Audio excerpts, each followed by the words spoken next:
get ready for this piping hot tea. Get ready for a tea time and filter with your girl lovey tea. Spilling all this hot tea on these podcast streets. So get ready for this piping hot tea. From tea time and filter with your girl lovey tea.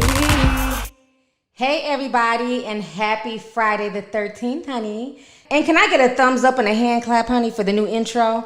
I'm definitely loving it. I had to get a new intro for the podcast because I love the Green Room intro so much. But anyhow, you guys, I hope you guys are doing good. It is Friday. We have been unpacking and just trying to get comfortable in this new house. It's taken like a lot out of me. I'm just exhausted.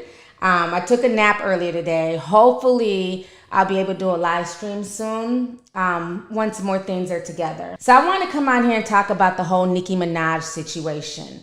If you guys do not know, she is currently trending all over Twitter and social media because she is now being sued by her husband, Kenneth Zupetti's rape victim. Okay? So let me say this before I even get into the whole story. Because a lot of people, it's funny that other blogs and other podcasters can have Nicki Minaj as their fave. They can write things in her favor. They can be totally biased when it comes to her, and that's okay. But anybody else who just sees the bullshit for what it is, somehow you're picking on her, somehow you're on Cardi B's payroll and all this stupid shit. Now, it was about 8 days ago that Kenneth Zupetti hit the news, okay? TMZ and a lot of outlets ran with it, that basically he struck a plea deal for failing to register as a sex offender. I didn't speak on it.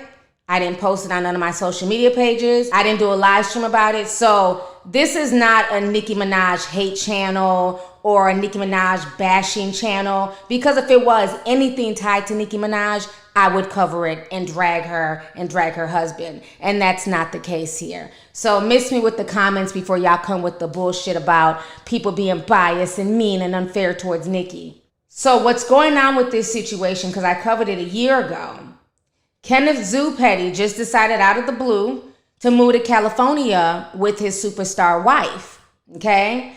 But just because you're married to Nicki Minaj, that has nothing to do with past criminal convictions. He is a registered sex offender. And for him to move into this neighborhood in California and not alert the proper authorities, that is against the law. If this was anybody else, they'd be jailed.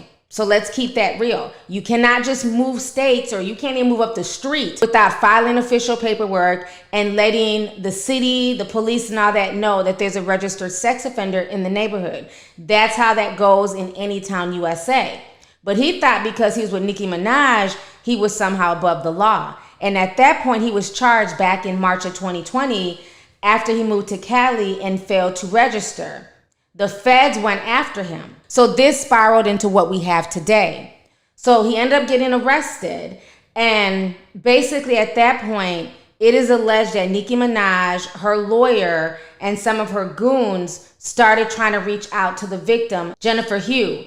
And basically the woman said that they try to offer her like $10,000, $20,000 to basically recant her case, recant what happened to her back in 1994. Now, if you guys remember, I did a live stream about this a few months ago. She was being interviewed by a woman named Nosy Ho. And so I had used some of Nosy Ho's clips. And Jennifer was on there talking about the harassment, the things that she faced, how some guy named Ganks was coming at her. And then I was sent audio of Nicki Minaj shouting out Ganks in the studio. Okay, give me just a second to play you guys. So listen to this really carefully. After that phone call with Nicki, the only contact I had was from street goons. I think she has somebody in her camp called Ganks. He was contacting family members. There was a lot of numbers as far as money being offered, but it was never offered from Nicki, and it was never offered from Kenny personally. It was just people speaking on behalf of Kenny. Okay, so let me remove this, and then let me pull up this clip. This is what had my tin hat tingling, because I'm like, Gangs. That name sounds familiar. So y'all go ahead and check this out. Gangs, no, Gangs, come here. Gangs, why? Let me tell you what happened. TT, I know. Gangs, listen, why me and TT was arguing the other day. No, Zoo and was trying to argue, me and TT talking about if you ask anybody on the block, they would have known that's my piece. Like that. Like I was his piece. Was not in a relationship with homeboy down the block. Or did you not really like that though? Wow! That shit wasn't really. No, Wow. Listen, look. You had a situation, but it wasn't really respected. Why you gotta fight you for? Was mine. No, I was not. No, I was not. I was. You know what, Gangs? Why he always been so a little bit crazy? So it showed a lot of validity to the things that Jennifer was saying.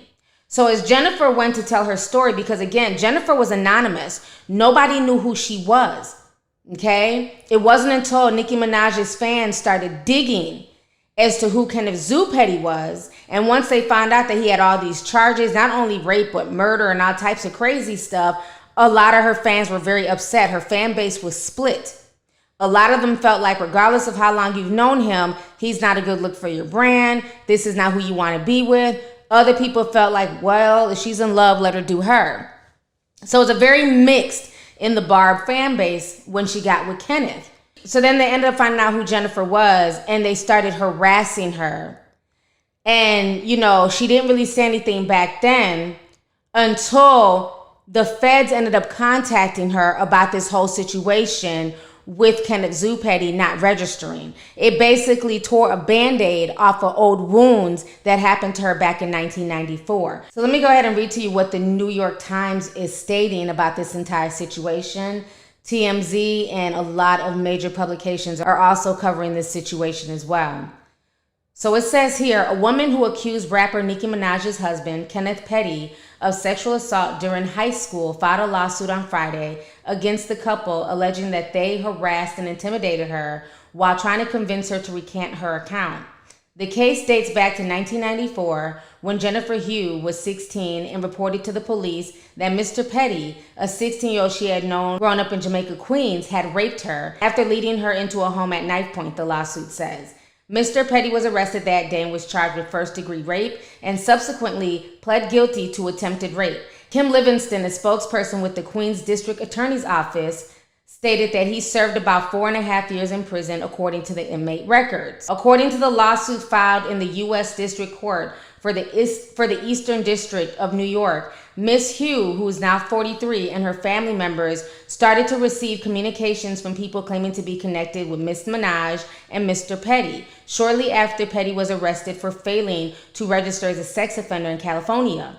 The lawsuit alleges harassment, witness intimidation, as well as intentional infliction of emotional distress by Miss Minaj and Mr. Petty, and seeks an unspecified amount of damages. It also alleges a sexual assault and battery case against Mr. Petty from the mid-90s case. A representative for Miss Minaj did not immediately respond to requests for comment.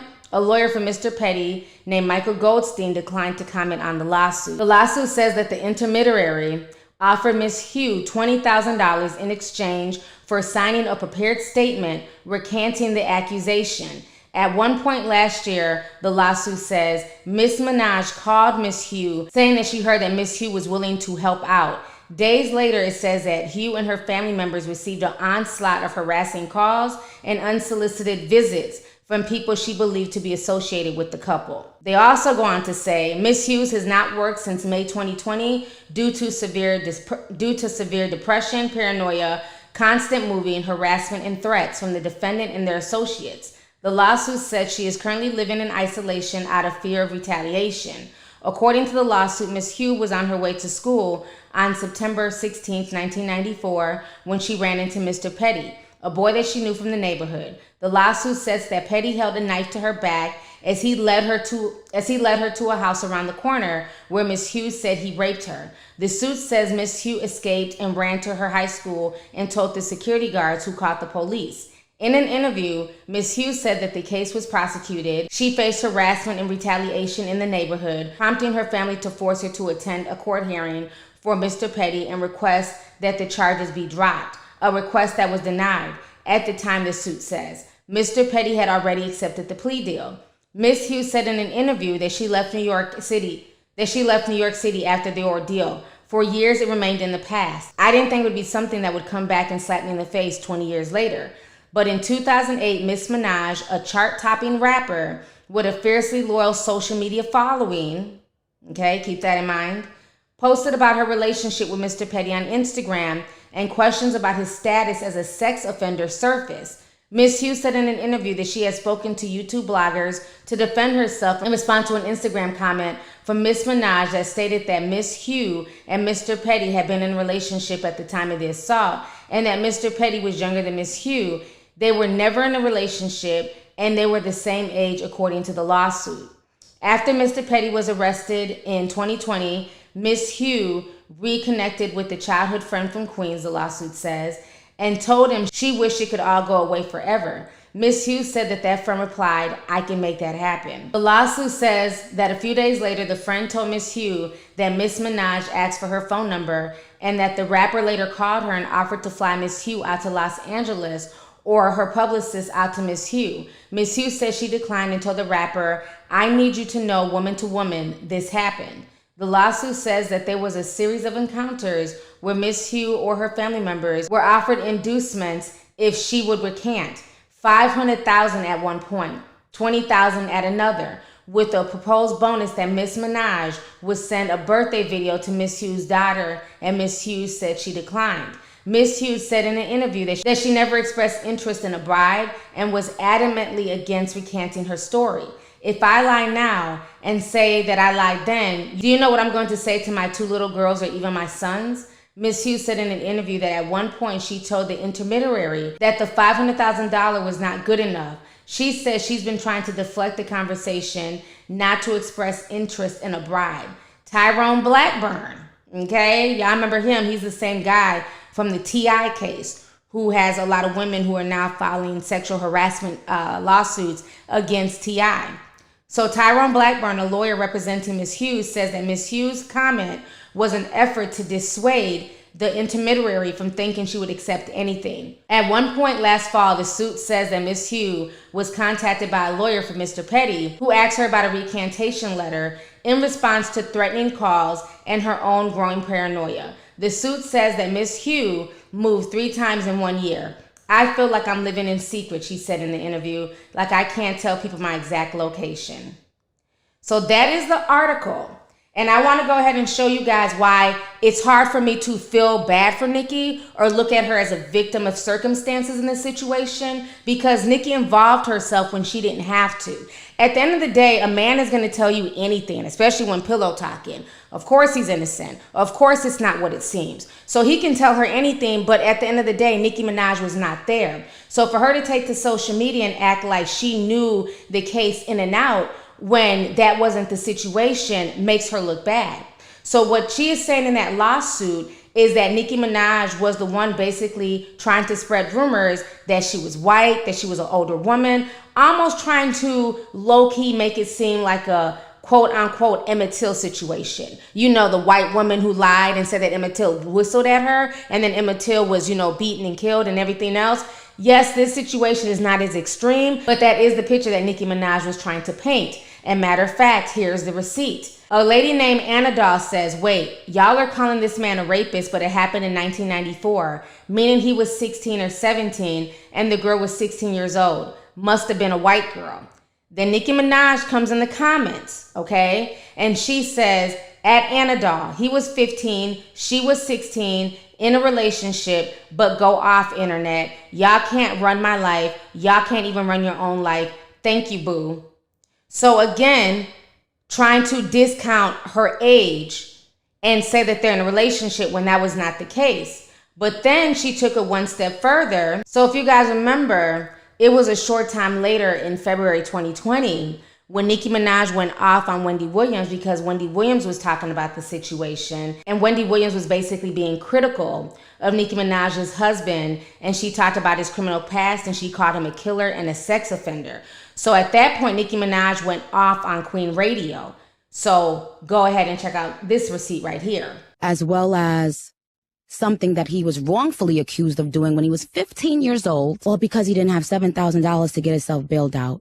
Because when you in the hood at 15, you don't have that kind of money, neither does your family. And when the alleged accuser wrote a letter to the judge asking to recant these statements, she was told that she would go to jail for 90 days, allegedly, if she recants the statement. But White is right. But White is right. But White is right. So y'all just heard her in that audio say, but White is right. Yo, what's up? Baby, let's go. Hey, Tea Sippers. To listen to the rest of this podcast, please go to Apple Podcasts, Spotify, Google Play, Stitcher, TuneIn, or AnchorFM.com, which is a free podcasting site. Thank you guys so much for the support, and stay tuned for the next video.